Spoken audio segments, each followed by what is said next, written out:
Olá, colegas, tudo bem? Eu sou o Paulinho, diretor de Planejamento Financeiro para Magistrados da AMB, e estou aqui com a nossa colega Cláudia. Claudinha, tá presente?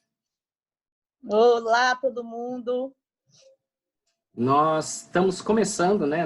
Como eu já disse em outras ocasiões, nós estamos começando a trabalhar na nossa diretoria agora com algumas novidades, e essa é mais uma que a gente apresenta para vocês. É a nossa primeira, então pode ser que tenhamos falhas e muita coisa a melhorar. Aguardamos que vocês compreendam essa nossa dificuldade também. Mas o que a gente pretende aqui é fazer nesse canal uma forma de responder as perguntas dos colegas, perguntas que a gente recebe por e-mail, além da resposta individual nos e-mails, quanto o volume nos permitir. Se for um volume muito grande, a gente não vai conseguir fazer isso individualmente. Mas, pelo menos, a gente reunir aqui e passar para vocês as perguntas que foram feitas e as respostas, porque muitas vezes as perguntas que um faz é dúvida de muitas outras pessoas também, de muitos outros colegas. Então, por enquanto, nós recebemos 3 perguntas. Vamos fazer algo que a gente pretende que seja relativamente curto, tá? Mas pelo menos vocês já começam a entender o formato, né, e o que a gente pretende com esse vídeo. Certo, Claudinha? Certo, Paulinho? Manda ver. Podemos começar, então? Vamos lá. Você está com as perguntas? Vamos adiante. Você tem as perguntas aí? Tenho. Você tá fácil? Tá fácil para você ou não? Não tá fácil para mim, por causa que não consegui abrir aqui na internet daqui. Tá, então eu abro aqui, espera só um pouquinho. Vamos lá. Primeira é a seguinte: gostaria de sua opinião acerca da pertinência da contratação neste momento de empréstimo para construção de imóvel, considerando a baixa taxa de juros e o mercado imobiliário. Aqui quem está no nosso canal do Telegram, outro dia eu até gravei um áudio, ficou meio extenso, não sei se muita gente ouviu, mas enfim. Falando exatamente sobre a queda dos juros. Acho que foi na quarta-feira, o dia em que o Copom reduziu os juros, mas eu gravei de manhã, então foi antes da decisão do Copom. Tanto que a gente esperava uma queda de 50%, né, de 0,50%, e caiu 0,75%. O momento é bom para financiamento imobiliário? Sim, é bom, porque nós estamos trabalhando com taxas muito baixas de juros, né? Nós nunca tivemos uma Selic tão baixa. Porém, os efeitos de tudo o que está acontecendo nesse momento é que os juros de contratos mais longos estão aumentando. É um efeito contrário ao que a gente imagina, né? Não é porque a Selic caiu que os juros de longo prazo necessariamente aumentam, porque tudo que está acontecendo no Brasil nesse momento faz com que as expectativas de crise no Brasil, uma crise fiscal, e também o aumento do risco Brasil faz com que os contratos de juros mais longos aumentem. Então é diferente, né? Mais ou menos como aquilo que a gente acha que acontece com o petróleo e a gasolina. O preço do petróleo cai, a gente acha que no dia seguinte o preço da gasolina vai estar mais barato, e na verdade não é assim que acontece, né? Muitas vezes essas taxas não são repassadas, e nesse caso especificamente, os contratos com vencimentos mais longos, ao invés de caírem as taxas de juros, subiram um pouco. Ainda assim, nós estamos trabalhando com juros muito baixos de mercado. Então, se a gente comparar com os juros que eram negociados em 2014, 2015, com certeza nós temos taxas excelentes. Mas houve uma pequena modificação aí para pior nesse cenário, aí, desde que a Selic foi para 3,75 e agora 3, e ainda, pelo comunicado do Copom, pode ser que a Selic caia mais ainda, muito provavelmente na próxima reunião, que vai ser no final do mês que vem. Então, nós já tivemos, inclusive, juros mais baixos para financiamentos também, mas ainda continuam sendo juros bons. Para quem já tem contrato em andamento, prevalecem os juros que foram contratados, mas para quem fez esse contrato em épocas mais antigas, né, que pegaram juros de mercado aí mais altos, é uma ótima oportunidade para pesquisar em outras instituições e ver se não é possível, se elas não estão... Fazer uma portabilidade. Exato, para fazer a portabilidade, porque com essa taxa de juros muito mais baixa, é possível que outras instituições estejam trabalhando, ou mesmo a mesma instituição com que a pessoa contratou, é possível que consiga taxas mais baixas hoje, renegociar e reduzir ou, né, o tempo de contrato ou o valor das prestações. Então, É um momento bom, sim, em relação à taxa de juros, embora essa ideia de que quanto mais a taxa Selic cair, mais a taxa dos contratos vão cair, essa ideia não é uma ideia verdadeira neste momento, no momento de crise, tá? Mas ainda assim é uma época boa. O que nós, né, colegas todos, temos que prestar atenção e levar em consideração. Há muita especulação no Congresso, há tentativas de redução de salários de servidores públicos, há tentativa de redução de salários da magistratura, tribunais que pagam algumas indenizações atrasadas, alguma coisa desse tipo, estão cortando, né, ou reduzindo, ou deixando de pagar. E a gente também não sabe se os governos estaduais vão ter dinheiro para repassar para os tribunais. Então, nós estamos em um momento de muita instabilidade e isso pode ser preocupante, né, para quem pretende fazer um financiamento de longo prazo, de contratar, tentando, né, pegar taxas mais baixas, acabar contratando prestações agora sem saber como vai ser o nosso futuro. Nós já sabemos que não teremos reajustes até final de 2021, já não tivemos, né, nesse ano. O último reajuste em tese que nós tivemos para compensar o auxílio moradia, na verdade, representou uma redução do nosso salário líquido por conta do imposto de renda. Então, a questão é saber que assumir compromissos nesse momento pode ser também perigoso, a não ser que a pessoa, que o colega tenha uma folga financeira que permita, uma folga financeira mensal ou até de investimentos que permita assumir esses compromissos e eventualmente passar por momentos de mais dificuldade, principalmente até o final desse ano. A gente não sabe quanto tempo vai durar. E seria interessante também os colegas considerarem dentro do subsídio, né? Contarem com que suas despesas fixas, que essa sobra ainda esteja dentro do subsídio. Seria isso, Inho, também?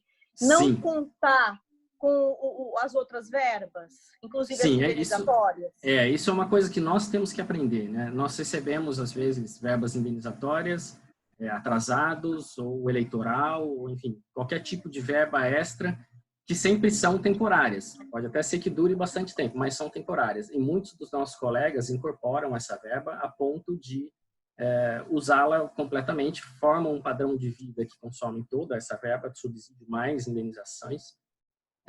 E o fato é que quando esses pagamentos extras acabam ou se são cortados, ao invés de estar dentro, né, ele não consegue nem pagar as contas com subsídio porque estava contando com mais dinheiro que foi cortado. Então, isso é uma regra de ouro que todos nós temos que seguir, considerar como renda o nosso subsídio e não o que vem além disso. Tá? O que estiver além disso, a gente precisa ajustar, né, eventualmente, né, esporadicamente, quer fazer uma viagem, usar uma coisa, mas não incorporar no nosso padrão de vida, nos nossos gastos mensais isso.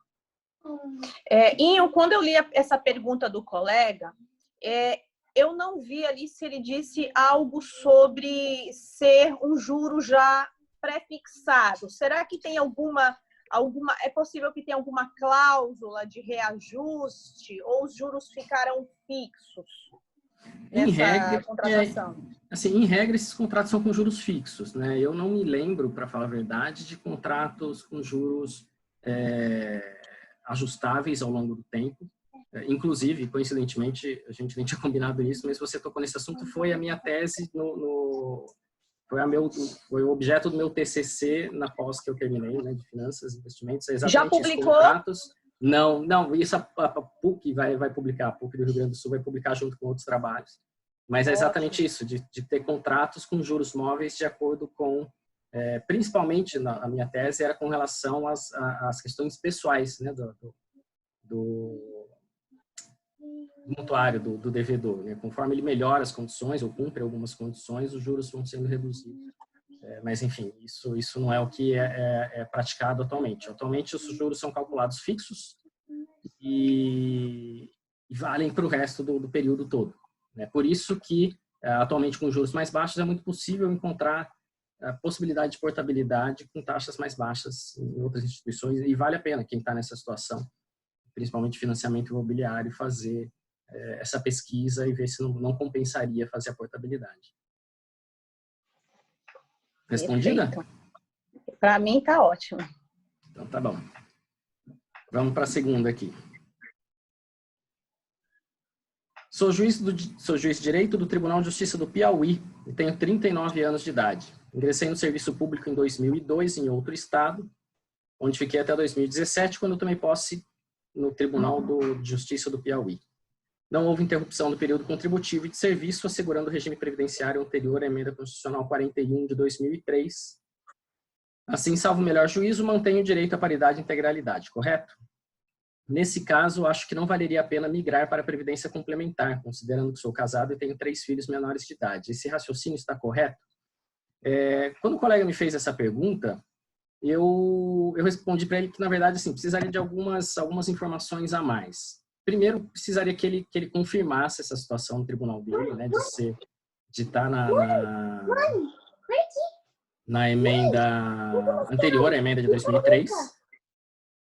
E, assim, muito provavelmente sim, porque ele disse que não houve interrupção do serviço, mas como são trabalhos em estados diferentes, né, precisa ver se houve essa comunicação de um estado com o outro, se as contribuições foram passadas de um para o outro, integralizadas ali, para que... Se não houve uma solução de continuidade, é isso? Sim, muito provavelmente a situação dele está certa, mas é sempre bom a gente, né, ter essa certeza de que, no caso dele, por exemplo, de que nada esteja errado, né, de que nada foi contabilizado errado aí no meio, de que realmente ele continua com esse direito à integralidade. E se foi, ele pode tentar administrativamente ou então até recorrer em juízo, né, para corrigir Sim. isso antes de qualquer coisa, né? Se tiver alguma coisa errada, ele já tem tempo para correr atrás disso e regularizar, né? Mas vamos partir do pressuposto de que sim, de que ele tem integralidade e paridade, que é o mais provável, né, que realmente aconteça. Uma outra coisa que eu perguntei para ele, né, mas isso ele ainda não chegou a me responder, se no Piauí tem a lei estadual sobre imigração, né? Isso eu sinceramente não sei. Sergipe não tem aqui. São Paulo também não. Nem São Paulo, né? Em São Paulo, quando fizeram a reforma da Previdência, nós tentamos já colocar uma regra de imigração também, mas a Assembleia quis separar e o governador quis separar, com a promessa de que fariam um projeto de lei depois. Aí veio a pandemia e, enfim, tudo isso agora está suspenso. Mas nós não temos aqui, eu não sei, sinceramente, se no Piauí tiver. Mas, de qualquer forma, isso vale para qualquer estado ou mesmo para os federais. Para saber se vale a pena ou não, precisa ver quais são as condições que cada governo vai apresentar. Por exemplo, no Rio Grande do Sul, eu estive lá no início de março dando curso com os colegas e a situação lá é a seguinte, já existe regra de migração, porém sem nenhum benefício especial. Então, quem migrar perde todas as contribuições que foram recolhidas durante toda a carreira. Existe, parece, pelo menos na época ali, não acredito que não tenha havido nenhuma mudança de lá para cá, mas existia um projeto de lei que sim criaria um benefício especial, mas os colegas ainda não saberiam exatamente quais eram essas condições. Então, assim, não dá para saber se vale a pena ou não sem conhecer as condições que vão ser oferecidas, né? Para os federais, naquela primeira leva que teve de imigração, pelo que eu estudei, sim, valeria a pena, inclusive, para quem tem paridade e integralidade. E pelo que eu fiquei sabendo, até muitos desembargadores, ou quem já tinha tempo para se aposentar, também migrou. Muita gente migrou, porque entendia que a soma, né, do teto do INSS com o benefício especial e com aquilo que deixaria de pagar na previdência oficial, né, e, claro, precisa ter disciplina para investir essa diferença, o que, né, se pagava R$3.500 vai pagar R$600, essa diferença... E não incorporar nos gastos mensais, sim, né, na sim. despesa fixa. A disciplina, nesse caso, é essencial, né? E esse valor ela tem que investir de qualquer jeito. Mas muita gente ali fazendo contas entendeu que sim, que valia a pena, que a soma dessas 3 receitas, que essas 3 fontes de receita dariam, substituiria com facilidade os subsídios, né? E com a garantia de reajuste anual do INSS, da verba do INSS, reajuste anual pelo INPC do benefício especial, né? Mais a rentabilidade do investimento privado. Então, assim, sem realmente saber quais são as condições, já te passo, pode, sem saber quais são as condições que vão ser oferecidas por cada estado, não dá nem para opinar. Embora sim, não seja o nosso papel aqui opinar se um colega deve ou não fazer essa migração. Isso é muito pessoal. Mas a gente pode ponderar, né, quais são as condições que o colega vai enfrentar e o que ele deve levar em consideração para saber se aceita ou não. Diga.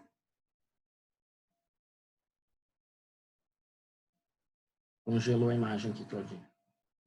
Se mantidas as condições desde o ingresso dele no serviço público, antes da reforma de 2003, me parece que ele não tem que se preocupar realmente com uma migração, a não ser que realmente a legislação que exista ou venha a existir seja muito mais vantajosa do que essa do Rio Grande do Sul, né? Que existe atualmente. Para quem está no começo da carreira, né, vamos supor que a pessoa, né, o colega tenha 20 e poucos anos, 30 anos. Eu que tenho 11 anos, é interessante até migrar. Eu acho interessante para mim migrar. Eu não tenho... Num caso desse, mais. Num caso desse, né, perder tudo, se for pouco tempo, de repente até vale a pena.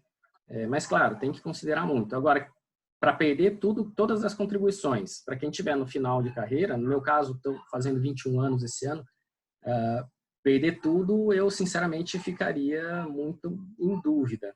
O medo, na verdade, uma coisa que a gente tem que pensar, e foi até uma coisa que eu comentei na live que a gente fez ali com a Pamages também.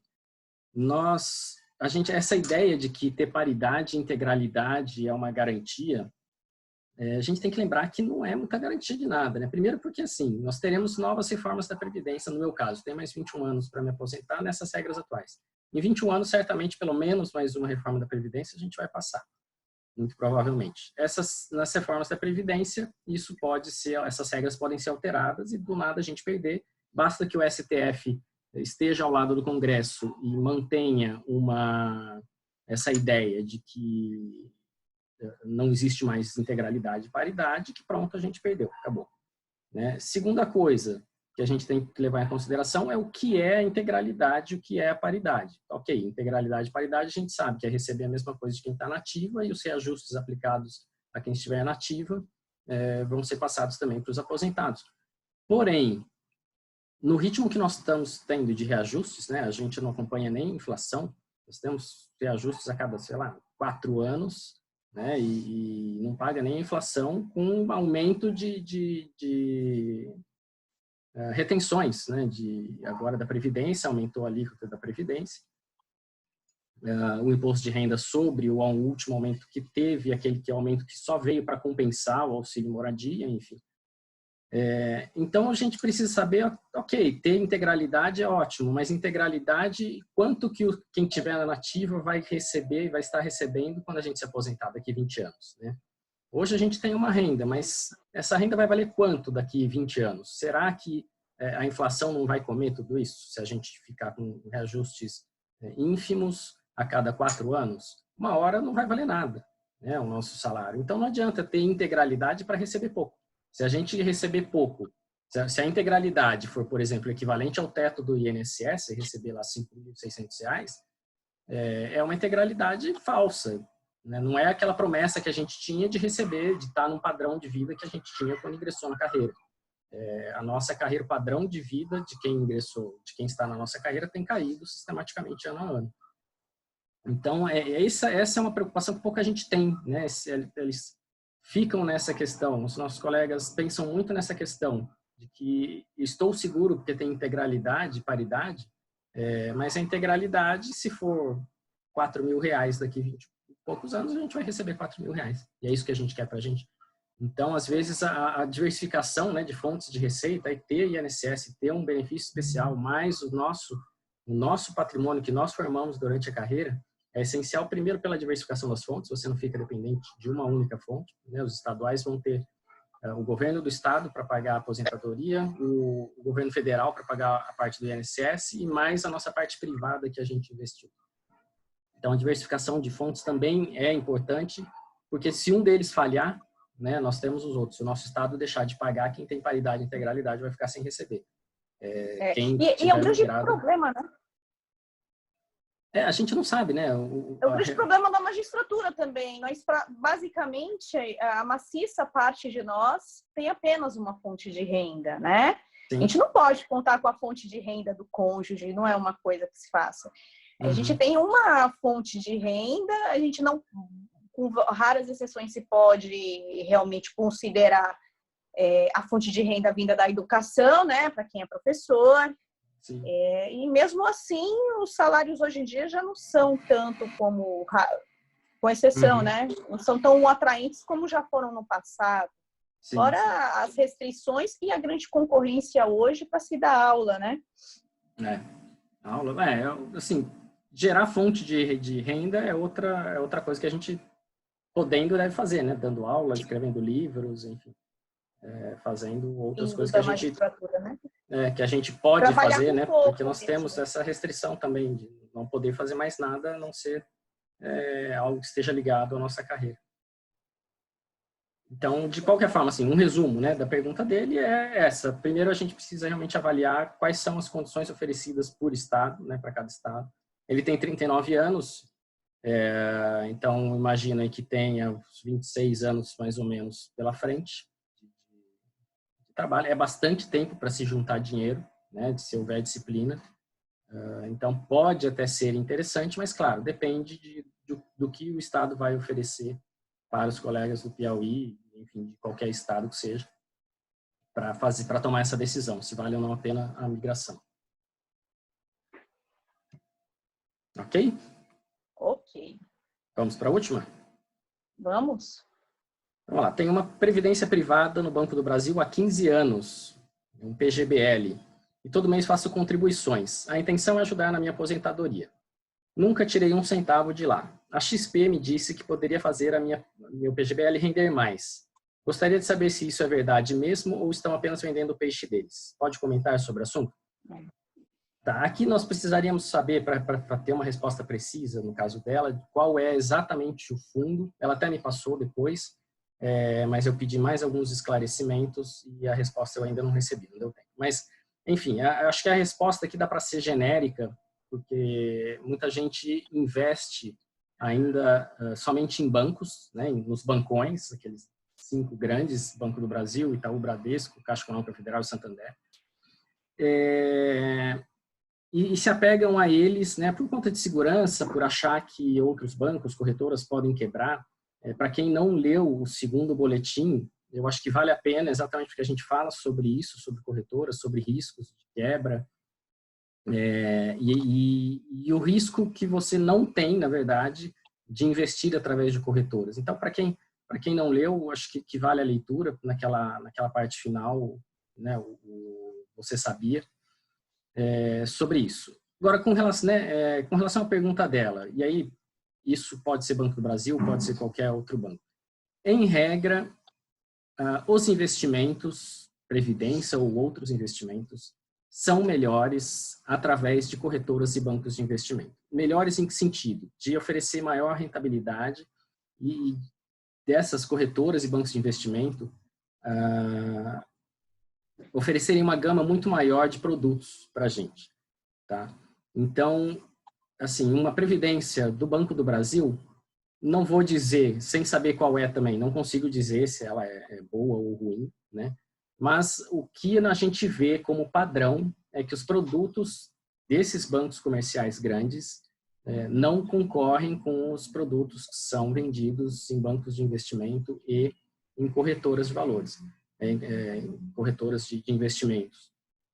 Então, assim, minha resposta para ela é muito provavelmente você consegue coisas melhores, sim, em outros produtos, tá? Fora do Banco do Brasil, com seguradoras boas que estão por trás desses fundos de previdência. E ela me pergunta, né, será que a XP está querendo vender meu peixe? É claro que querendo ela está também, né? Está oferecendo produto à toa, sempre, sem né? querer ganhar nisso, sempre. Mas isso não quer dizer que eles estejam sendo desonestos, tá? Eles estão... nada obsta que ela dê uma olhada nos produtos que sejam ofertados, né? É importante ver quem é o gestor do fundo, né? Qual o tipo qual espécie de investimentos em que ele investe, pode ser fundo de renda fixa, fundos multimercados. Hoje existe previdência de todos os tipos, né? Inclusive fundos de previdência que só investem em ações. Então, isso deve ser analisado quem é o gestor e quem é a seguradora que está por trás, que é realmente quem vai ali administrar o dinheiro, quem vai pagar futuramente a receita dela, né? A aposentadoria dela do fundo, a renda que o fundo de previdência vai gerar. Então, eu acho sim que quem está nos grandes bancos deve avaliar, né? Como a gente colocou, abre uma conta numa corretora. No nosso boletim ali indicamos várias, ainda tem um link da B3 com outras tantas também. Abre uma conta na corretora, não paga nada para manter a conta, pode manter zerada, então assim, não tem risco nenhum abrir a conta, não tem despesa nenhuma, mas pelo menos para conhecer o que as corretoras oferecem, não só em previdência, mas outras formas de investimento também, para conseguir avaliar e comparar.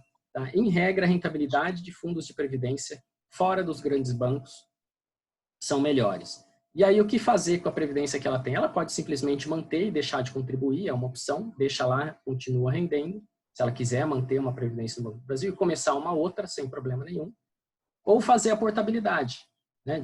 Também dá para fazer a portabilidade de previdência de um fundo para outro, e aí são mantidos, na portabilidade são mantidas todas as condições anteriores, né? A questão do prazo de tributação, do prazo de cada aporte que é contado. Então, tudo isso na portabilidade é mantido. Então, assim, a recomendação é, se quiser mudar de previdência, não faça o resgate para fazer uma nova previdência. Peça a portabilidade, porque se você fizer o resgate, você já vai pagar o tributo, né? Dependendo do regime tributário, pode pagar tributos altos, ou de 27,5% ou até de 35%. E se fizer a portabilidade, não, mantém tudo, não paga tributo nenhum, mantém as condições que já estavam no outro fundo, né? E nada impede que a gente tenha mais de uma previdência também. Então, se ela quiser, mantém a previdência do Banco do Brasil, né? E começa uma previdência nova em outra instituição, com um gestor, eventualmente, essa daqui, se eu não me engano, era de renda fixa que ela tinha, né? Pegar um pouco mais arrojado, se ela tiver bastante tempo pela frente, se ela for nova na carreira, por exemplo, 20, 30 anos ainda de magistratura, dá para pegar alguma coisa um pouco mais arrojada que ao longo do tempo, muito provavelmente vai dar uma rentabilidade muito maior do que a renda fixa, principalmente porque o Brasil está mudando, apesar da crise toda, nós estamos nos tornando uma economia um pouco mais responsável. E isso implica em redução da taxa de juros, aqueles juros que a gente já chegou a ver, de taxa Selic a 36% no final dos anos 90, depois 24%, 26% e até pouco tempo atrás de 14%, dificilmente vão se repetir. Então, a renda fixa hoje está rendendo cada vez menos e aí a diversificação, inclusive, tentar alguma coisa um pouco mais arrojada, principalmente para quem tem muito tempo pela frente, eu acho que vale a pena para tentar aumentar essa rentabilidade ao longo do tempo. Agora, a resposta dela realmente depende de quando ela me der as outras informações que faltam sobre o fundo para fazer uma análise mais específica daquele fundo. Mas, em linhas gerais, é isso. Ian, você podia aproveitar e tirar uma dúvida que já me fizeram bastante aqui. Qual é o risco de um desses vir a falir, a quebrar? De previdência? E o que acontece? E se já acontece? Nós vimos isso nos fundos, assim, de algumas profissões, ligados a algumas carreiras, né? Aí tem na verdade, esses fundos, né, ligados a empresas, são os fundos fechados, aí como a Petros, né, o Postales, do Correio. Dos Correios. Tem o do Banco do Brasil, agora me fugiu o nome. Esses, na verdade, eles não quebraram, né? O que aconteceu foi, nesses casos, que houve uma má gestão e hoje eles precisam pagar aposentadorias, eles não têm dinheiro para pagar essas aposentadorias e essas aposentadorias estão pedindo para os investidores fazerem novos aportes para recompor o fundo e conseguir fazer a aposentadoria. Mas essa espécie de fundo é uma espécie diferente da que a gente encontra nas corretoras, que são fundos abertos, qualquer um faz. Os riscos desses fundos, né, assim, existe o risco da má gestão, porque nós entregamos o nosso dinheiro para um gestor para que ele gerencie, para que ele direcione para os investimentos que ele acha que devem performar melhor daqui para frente. Então, existe o risco do gestor, de repente o gestor fazer alguma coisa errada. Por isso, até que quanto mais tempo a gente tem, é mais fácil da gente arriscar um pouco mais, porque se houver algum erro aí no meio, no caminho dá tempo de corrigir. E às vezes não são erros, tá? Que fique bem claro isso, para não parecer que a gente está na mão de pessoas incompetentes. Não, os gestores fazem uma avaliação do cenário, do mercado e acreditam que alguma coisa vai acontecer. E aí ele faz a alocação dos recursos de acordo com aquilo que ele acredita. Um gestor de uma gestora vizinha pode ter um pensamento contrário. Enquanto um acha que o mercado vai bem para a bolsa, por exemplo, o outro acha que o mercado não vai bem para a bolsa, né? E faz uma alocação diferente. Um dos dois acerta, provavelmente vai acertar, né? Ou de repente a bolsa também não anda nem para lá nem para cá e nenhum dos dois acerta. Mas isso não quer dizer que houve uma má gestão do dinheiro, e sim que aquela tese que o gestor entendia que ser a mais correta, ou que provavelmente aconteceria, não aconteceu. Isso acontece com quem esperava em janeiro, que o coronavírus que estava aparecendo lá na China iria causar o que está causando agora no mundo inteiro. Muita gente achava que ia ficar restrito à China, muita gente achava que, ok, era mais um vírus, como teve a gripe suína um tempo atrás, como teve outras... Ou como H1N1, né, que enfrentamos há 11 anos, né? Isso, né? Mas que ninguém imaginava que ia ter um lockdown, que ia parar, o mundo inteiro ia parar. Então, assim, ninguém estava preparado para isso, né? Quem saiu do mercado, da bolsa principalmente, em janeiro, por achar alguma coisa, assim, deu muita sorte, né? Porque até poderia esperar que as coisas iam cair, mas ninguém sabia o tamanho disso, né? Dessa crise toda. Então existe esse risco da gestão, né? E quanto mais tempo a gente tiver pela frente, melhor, porque às vezes essas teses dos gestores não dão certo de uma vez, mas ele faz o ajuste lá com o nosso dinheiro e acerta outras, e, enfim, no longo prazo, que a gente vê é que realmente os multimercados e a renda variável performam muito melhor do que a renda fixa. Esse é um ponto, né? O que eu vejo assim dos colegas é que eles têm que também se adaptar a lidar com a renda variável, não é? Sim, muita gente tem medo realmente, e era fácil, né?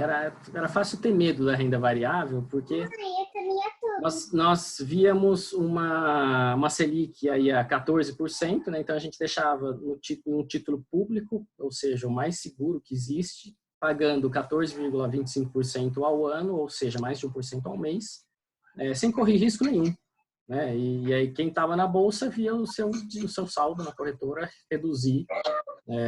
Então, assim, não fazia sentido investir, assumir risco, né? Deixando de ganhar 14,25% ao ano e ainda por cima correndo o risco aí de ter o seu saldo reduzido. Isso mudou muito, né? Com a queda da Selic, 100% do CDI hoje, com a Selic a 3%, né? Hoje nós estamos dia 9 de maio de 2020, Selic 3%, o CDI paga 2,9% ao ano, né? Se a gente considerar uma inflação do ano passado foi de 3,2%. Esse ano muito provavelmente vai ser menor. Soubemos ontem que o IPCA de abril foi deflacionário de 0,33%, então negativo, foi uma deflação. Esse ano provavelmente vai ser pouco, mas quanto que a gente ganha com uma inflação de 1,5%, 2% ao ano, recebendo um CDI de 2,9% e com desconto ainda de imposto de renda sobre o ganho, né? Praticamente nada. Então, no máximo que a gente tem conseguido hoje com a renda fixa é não deixar a inflação corroer o nosso dinheiro. E ainda corre o risco de uma disparada da inflação e, de repente, o nosso investimento ficar para trás. Então, nós temos realmente que começar a pensar, né, em conhecer a renda variável, ações, fundos imobiliários, né, ainda que com algum medo, coloca um pouquinho, aquele pouquinho que não vai fazer diferença, né, para quem está investindo, para conhecer, para saber como é que é essa oscilação. E começar a perder esse medo que, assim, quem quer realmente multiplicar o patrimônio precisa realmente deixar um pouco a renda fixa, não de lado, porque a renda fixa é a nossa segurança. Então, não é também sair e colocar tudo em renda variável, mas começar a colocar um pezinho na renda variável, começar a conhecer o que é ela, né, e saber que no longo prazo, por mais que eventualmente tenha durante o período, no curto prazo, ali uma queda, alguma coisa do tipo, saber que no longo prazo as coisas melhoram e tendem a performar melhor realmente. E aí, longo prazo no mínimo, 5 anos para frente, tá? Mas para quem pensa em investir para aposentadoria, por exemplo, como é o caso dela, que tem PGBL, para aposentadoria, assim, nós estamos pensando em 15, 20 anos, não sei a idade dela, mas estamos pensando em muito tempo, né? E aí, assim, dá tempo dos gestores, dos fundos de previdência, ou mesmo de uma determinada ação que a gente tenha, se recuperar nesse tempo, claro, a não ser que seja uma empresa muito arriscada, que pode trazer problemas. Mas empresas boas, né, tendem a só se fortalecer ao longo do tempo. A gente está falando de riscos, falei do risco da gestão. Tem o risco de mercado, que é o quê? Da oscilação de preços. Né? Se é até os fundos de renda fixa, para quem tem fundos de renda fixa com crédito privado, se for olhar o gráfico, né, quem estiver nos assistindo aí tiver fundo de renda fixa em crédito privado, ele geralmente vem no nome CP, né, renda fixa, CP, crédito privado. Dá uma olhada no gráfico, porque muitos desses atualmente talvez até estejam com rentabilidade negativa nos últimos meses, aí, março e abril. Por quê? Porque com essa crise toda, houve uma mudança muito grande nessa questão dos juros, né? Ou aumentou o risco, aumentou muito o risco no crédito privado, que é o quê? O crédito de empresas. Empresas que emitem debêntures, CRIs, CRAs, né, para se financiar. Quem investe nessas empresas comprando, por exemplo, uma debênture dela, se a empresa quebra, a pessoa não recebe. Então, o risco aumentou muito, muita gente saindo do papel, vendendo aquilo que tinha, os preços desabaram. Aquela questão dos juros que a gente falou no início, os juros com vencimentos mais longos acabaram aumentando. Existe um movimento contrário, quando os juros sobem, o preço dos títulos cai. Então, até os títulos de renda fixa, até os fundos de renda fixa tiveram uma perda, menor do que de renda variável, mas tiveram também. Então, o risco de mercado é isso, essa oscilação de preço. Né? Nas ações, essas oscilações acontecem diariamente. Na renda fixa é um pouco mais devagar. E numa crise desse tamanho, assim, pegou todo mundo de surpresa. E até a renda fixa chacoalhou. Mas, então, esse é o risco de mercado, né? E aí o risco de crédito das seguradoras, tá? Que é o quê? De a seguradora não aguentar e ela quebrar. E ela tem ali ela que faz essa gestão do nosso dinheiro. Todo fundo de previdência tem uma seguradora. Os fundos de investimento comuns não, mas fundos de previdência tem. É um elemento a mais que os fundos de previdência têm. Agora, essas seguradoras são supervisionadas e fiscalizadas pela SUSEP, e acima da SUSEP, eu devia ter até pensado em ver isso, tem um órgão federal que é superior ainda a ela, a SUSEP, que também não só regulamenta, como fiscaliza, e assim, a previdência privada no Brasil é muito, de certa forma, protegida pelo governo, tanto que tem os incentivos fiscais no PGBL, né? Exatamente por quê? Porque se as pessoas não fizerem previdência privada, quando elas se aposentarem, elas vão depender exclusivamente do Estado, né? E aí o peso para o Estado vai ficar muito grande. Então, essa fiscalização é muito severa em relação às seguradoras, né? E, em regra, quando uma seguradora começa a dar sinais de que não está muito bem das pernas, a SUSEP já intervém e começa, ou através de uma intervenção, ou enfim, ela começa a prestar mais atenção para, se for o caso, já tirar a carteira, de repente decreta a liquidação e já tira a carteira de previdência dessas seguradoras e passa para outras seguradoras, né? Ou exatamente no momento, se eu vier ser decretada uma liquidação, uma seguradora, ela intervém exatamente para proteger a carteira de segurados ali da Previdência. E isso acontece com qualquer seguradora, inclusive de bancões, né? Então, não quero tirar de bancão porque no bancão não quebra. Ok, é muito difícil a gente pensar que um Banco do Brasil vai quebrar, ainda mais tendo o governo por trás. Mas isso não é impossível, a gente tem que saber que são empresas também, né? E na Cintaleb, inclusive, fala no livro Antifrágil. Da fragilidade das grandes empresas, não é? Uhum. Porque assim, é muita confiança também, né? Você vai pensar que um Google vai quebrar? Hoje a gente acha isso praticamente impossível. Né? Mas quantas empresas grandes já quebraram? A Kodak existia até pouco tempo atrás. né? E quem pensava que a Kodak, líder em fotografia no mundo inteiro, É iria a quebrar, gigante. né? A IBM liderava o setor todo de computacional, né? De informática, de informatização. E hoje ela é só mais uma ali no mercado, claro, tem muito poder, mas ela perde valor e pode quebrar, pode. Varejistas, né? Nós tínhamos Mapping, tínhamos Sears, tínhamos quantas lojas a gente tinha, não só no Brasil, fora também, que quebraram. Então a gente tem que lembrar que as empresas quebram, né? Mas ok, quanto maior, claro, menor a chance de elas quebrarem. Nós temos grandes seguradoras no Brasil, né, que trabalham com previdência. Então, assim, o risco é pequeno e se acontecer alguma coisa, como eu disse, a SUSEP intervém, eles mudam a carteira, mas vou dizer que não existe risco? Não posso dizer isso, existe. Algum risco existe também. Tá? Então, esses acho que são os principais riscos, o risco de mercado de crédito e o risco de gestão do ativo. Lembrando, né, só com relação à questão de gestão também, eu falei aí da gestão de um gestor, eventualmente escolher uma tese e essa tese não vingar, mas um gestor, né, ou um fundo que invista somente em renda fixa, hoje, com uma Selic tão baixa, a gente está entrando num risco de má gestão, que o cara, assim, muitas vezes, a culpa não pode nem ser dele, porque se o fundo tem regras, e se a regra do fundo diz investir só em renda fixa, o gestor não pode sair disso. Mas isso, às vezes, pode ser uma garantia para a gente, mas, por outro lado, a gente não está ganhando nada também, né? Então, a única coisa que a gente está somando são os nossos aportes. Você ficou muda, Claudinha? Engessar, de repente, diante de uma grande oportunidade, não é? De ganho, ou então até para evitar um prejuízo naquele caminho, né? Sim, porque a renda fixa te garante não ter essa oscilação toda de mercado, e na verdade nem garante tanto, como eu disse, por exemplo, dos fundos de crédito privado, né? Mas também não te dá nada. Então, será que vale a pena a gente ficar num lugar que só está pagando para a gente ali a inflação no máximo, né? Só para a gente não perder da inflação? E o que a gente está ganhando com isso? Nada.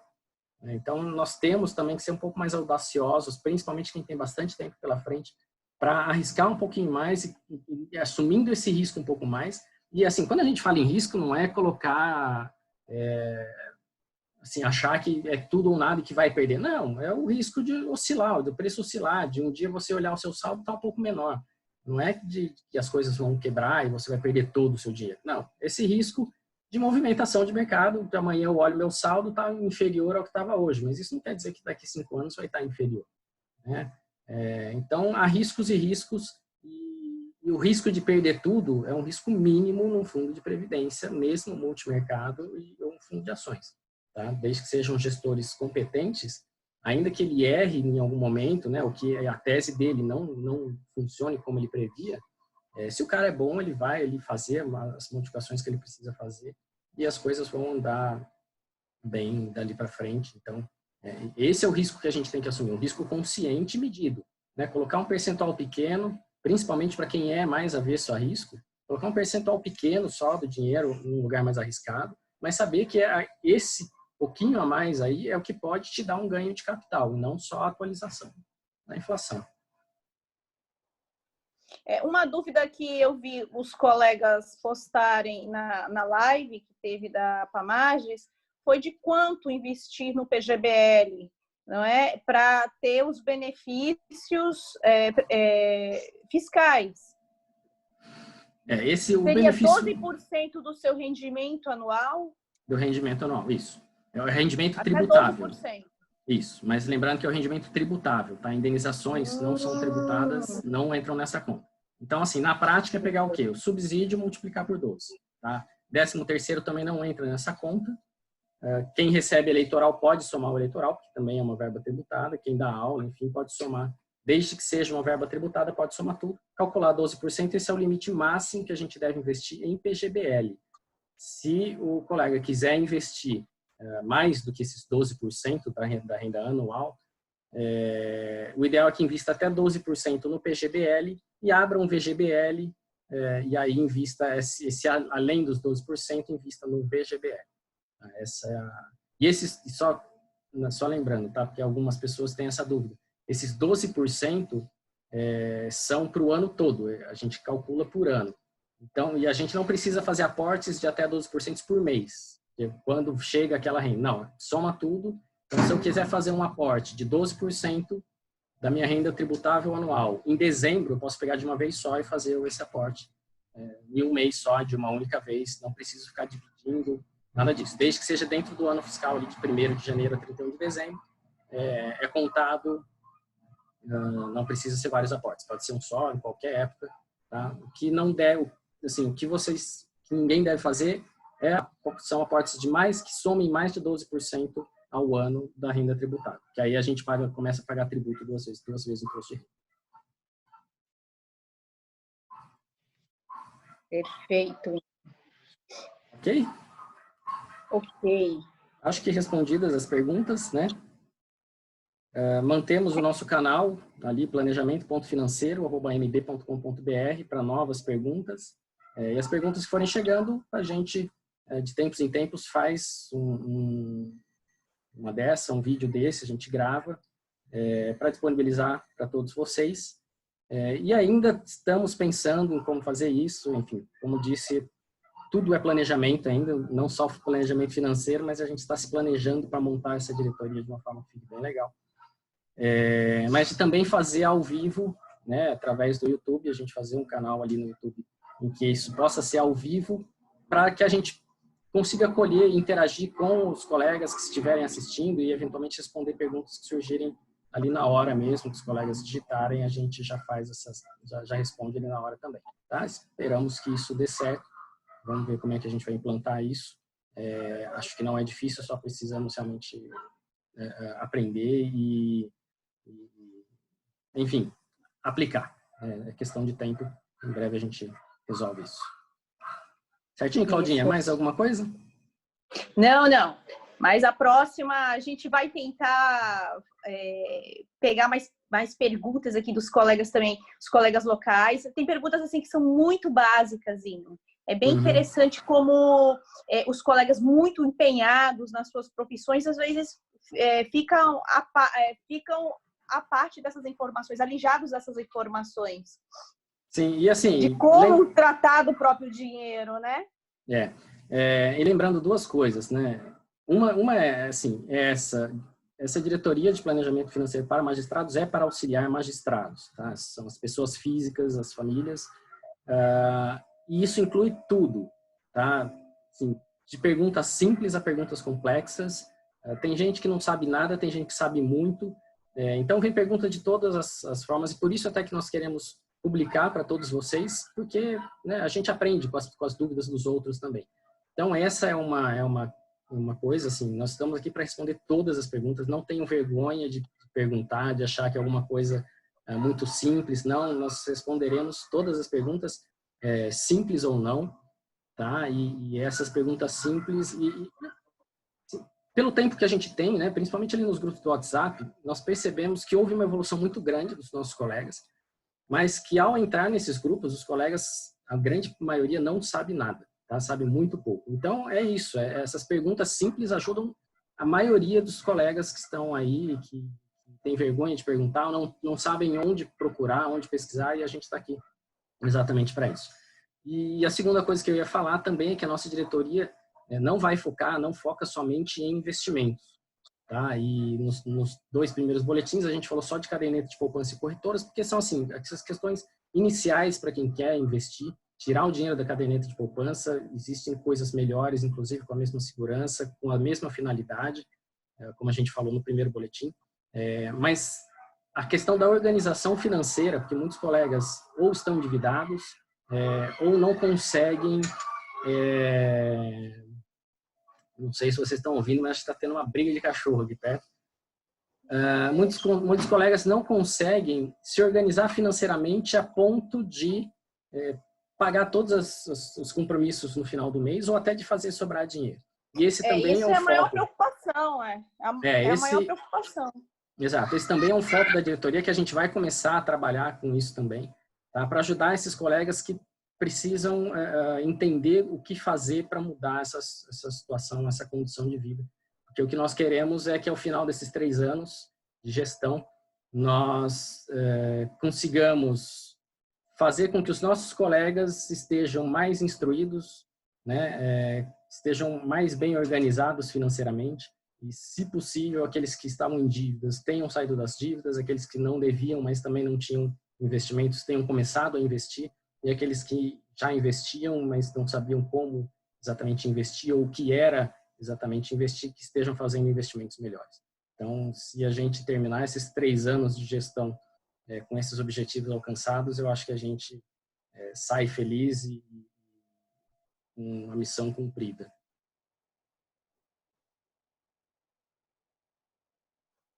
Tá muda, Claudinha. Pronto, Inho. Vamos encerrar, então? Vamos sim. Para planejarmos o próximo. E aguardando as perguntas de todo mundo, tá? Lembre, então, do nosso canal, do nosso e-mail. Lá por lá a gente recebe as perguntas e joga aqui depois. Ok? Obrigado, então. Agradeço a todo mundo que pacientemente nos ouviu. E até a próxima, Claudinha. Até a próxima.